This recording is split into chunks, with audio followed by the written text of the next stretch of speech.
नमस्कार विद्यार्थियों, स्वागत है आपका एक बार फिर वाक शक्ति में। आज हम व्याकरण का टॉपिक वाक्य के प्रकार का अध्ययन करेंगे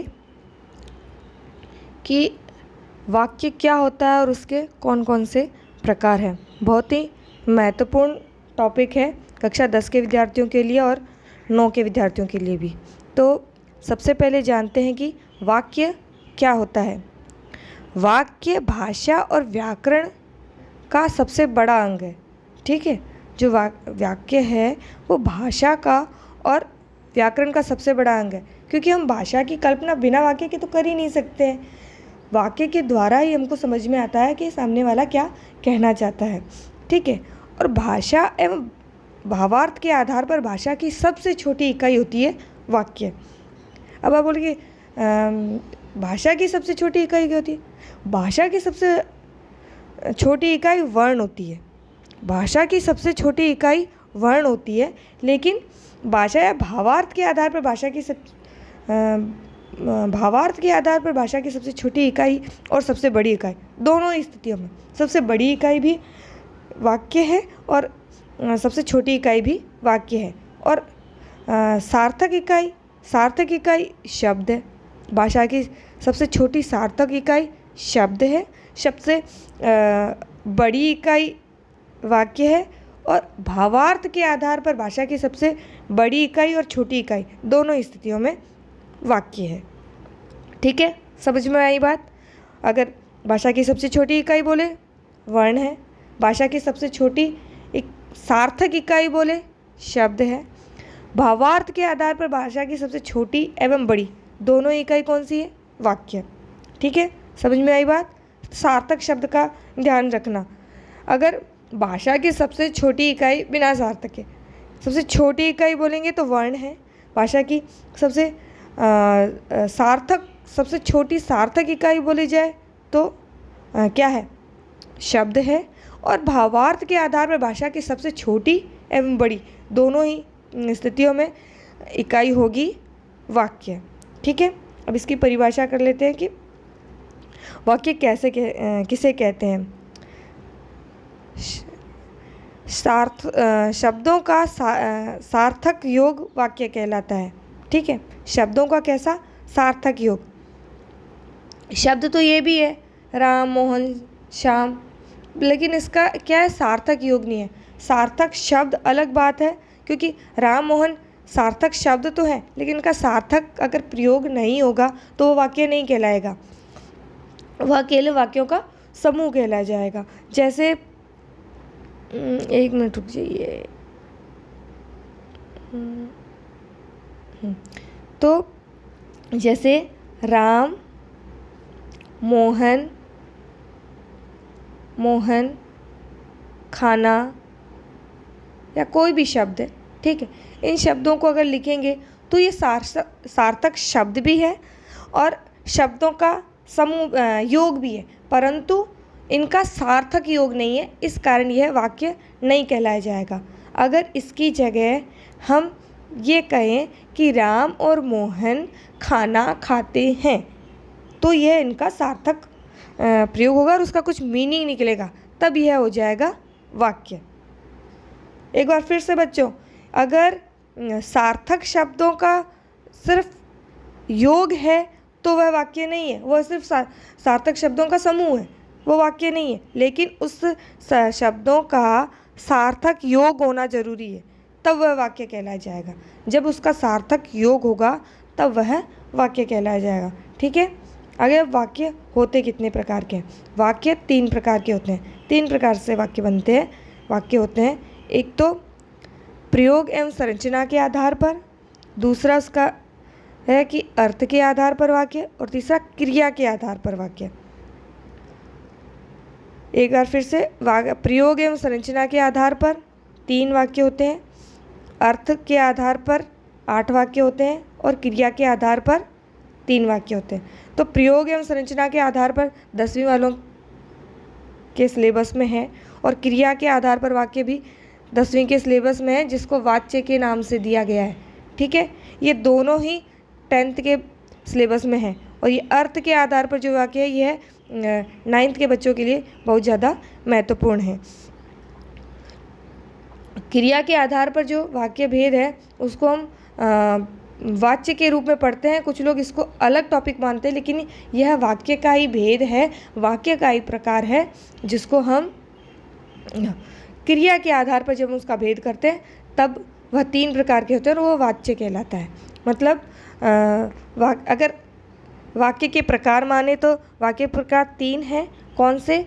प्रयोग के आधार पर या संरचना के आधार पर, अर्थ के आधार पर वाक्य और क्रिया के आधार पर। और प्रयोग और संरचना के आधार पर वाक्य पूछे तो वो 3 है, और क्रिया के आधार पर पूछे तब भी 3 है, जिसको वाच्य कहा जाता है। और अर्थ के आधार पर वाक्य है 8। ठीक है, 10वीं वालों ने इसका अध्ययन कर चुके हैं, 9th वाले अब इस वर्ष उनके सिलेबस में है अर्थ के आधार पर वाक्य। तो आज हम केवल वाक्य के विषय में पढ़ेंगे कि वाक्य क्या होता है।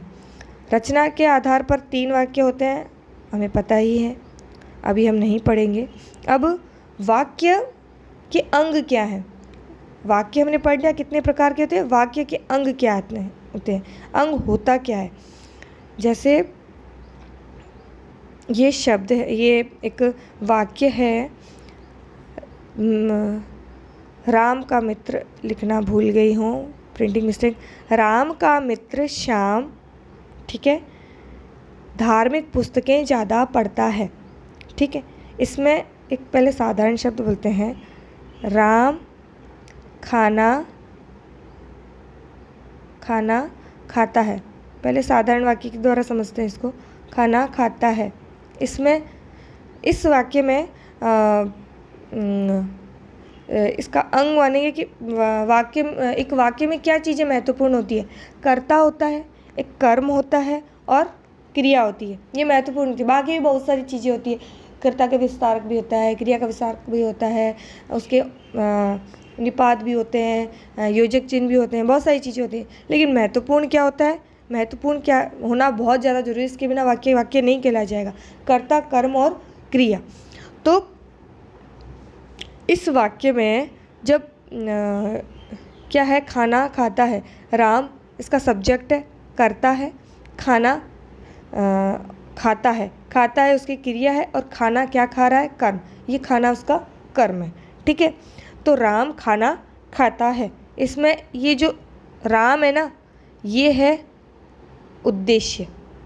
2 अंग है, फिर से सुनिए, वाक्य के 2 अंग है, उद्देश्य और विधेय। ये जो राम है वो उद्देश्य है, और ये जो बाकी वाला पूरा शब्द है वह होगा उसका विधेय। ठीक है,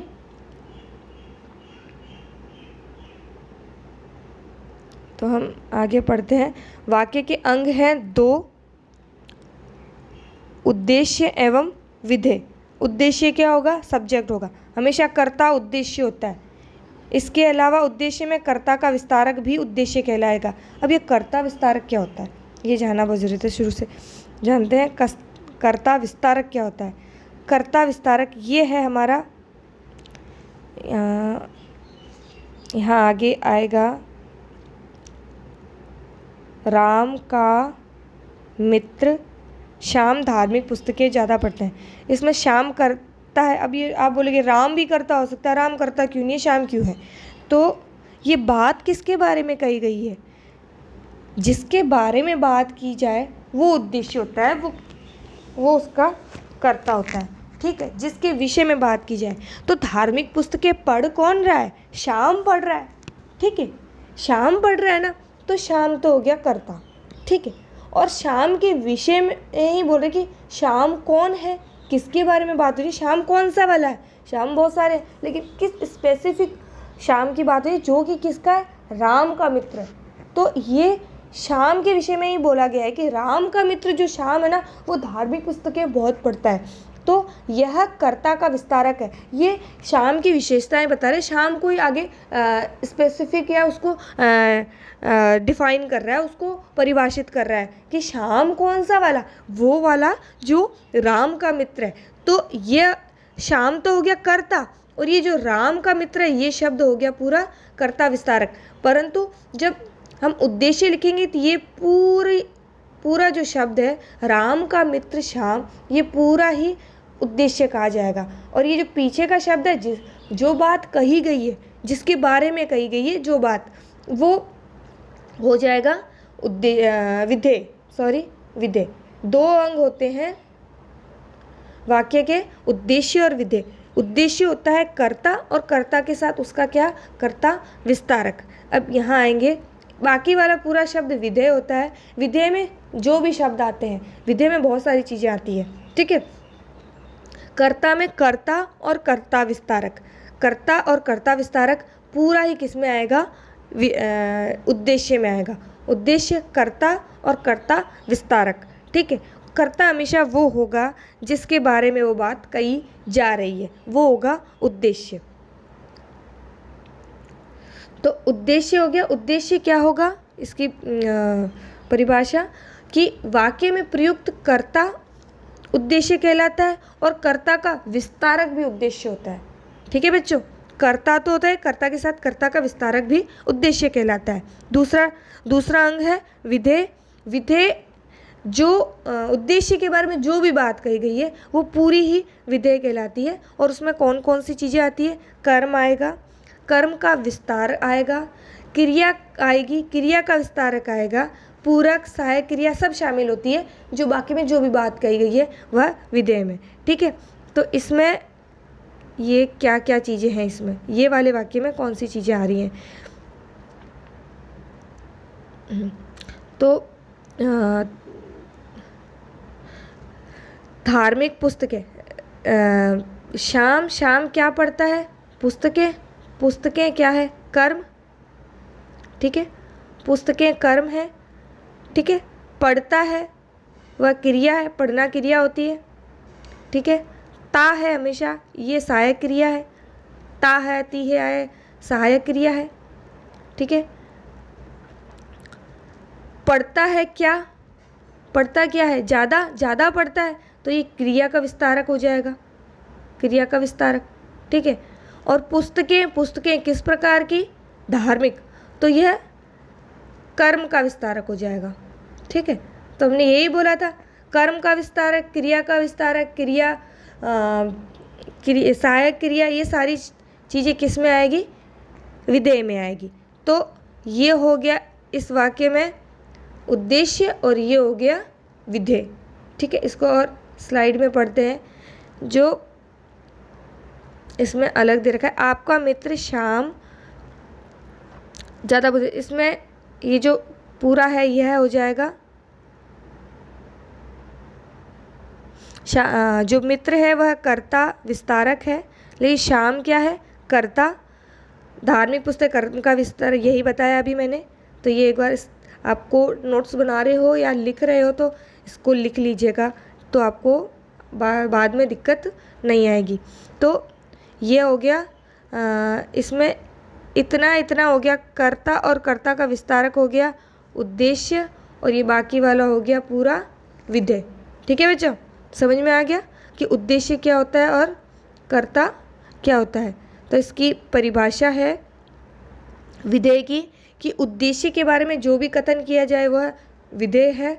दूसरी बात, इसमें कर्म का विस्तार, क्रिया का विस्तारक, पूरक, सहायक क्रिया सब इसमें शामिल होती है, किसमें, विधेय में। तो बच्चों आज के लिए सिर्फ इतना ही।